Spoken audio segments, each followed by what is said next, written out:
Football বিশ্বকাপ দেখা কি হারাম? এখানে আপনারা অনেকেই আছেন বিশ্বকাপ ফুটবলের খোঁজ খবর রাখেন, আর অনেক আসামি আছেন যারা খেলা দেখেন। এই সমস্ত খেলাধুলা দেখা, ফলো আপ করা, এটা কি হারাম নাকি হালাল? এর চাইতে বেশি প্রাসঙ্গিক প্রশ্ন হলো একজন আখেরাতে বিশ্বাসী ইমানদারের সাথে এগুলো যায় কিনা। দুর্ভাগ্যজনক বিষয়, অনেক নামাজি কালামী মানুষ এই সমস্ত খেলাধুলার খোঁজ খবর রাখে। ভাইরা আমার, আমরা আসুন তওবা করি, আল্লাহর কাছে জবাবদিহি করতে হবে। কোরআনে কারীম এই সূরা মুমিনুন 18 নম্বর পারার প্রথম সূরা, আল্লাহ তাআলা এই সূরাতে বলেছেন, জান্নাতুল ফেরদাউসের অধিকারী হবে যে মানুষেরা, যারা আল্লাহর কাছে কিয়ামতের দিন সফল ইমানদার হিসাবে উঠবে, সার্থক মুমিন হিসাবে আল্লাহর সামনে হাজির হবে। তাদের বৈশিষ্ট্য হলো ওয়াল্লাযীনা হুম আনিল লাগবি মুরিদুন, যারা অহেতুক ক্রিয়াকর্ম থেকে বেঁচে থাকবে।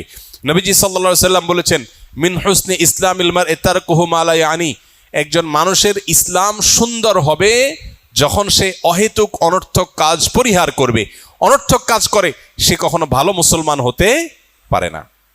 এই জন্য ভাই, খেলাধুলা যেটা আমার পার্থিব কোনো উপকার বয়ে আনছে না, আখেরাতের কোনো উপকার তো নাই, এরকম একটা অহেতুক কাজের পেছনে শত সহস্র হাজার হাজার ঘন্টা বরবাদ করা, এই উন্মাদনার পেছনে লক্ষ লক্ষ কর্মঘণ্টা ধ্বংস করা, আমাদের শিক্ষা, আমাদের কর্ম, আমাদের অর্থনীতি, আমাদের সব কিছুর জন্য যেটা ধ্বংসাত্মক, যেটার আপাত দৃষ্টিতে কোনো উপকারিতা নেই বললে চলে, এরকম একটা উন্মাদনার পেছনে একটা জাতির বড় অংশ ঝাঁপিয়ে পড়বে, এর চেয়ে দুর্ভাগ্যজনক বিষয় আর কিছুই নয়।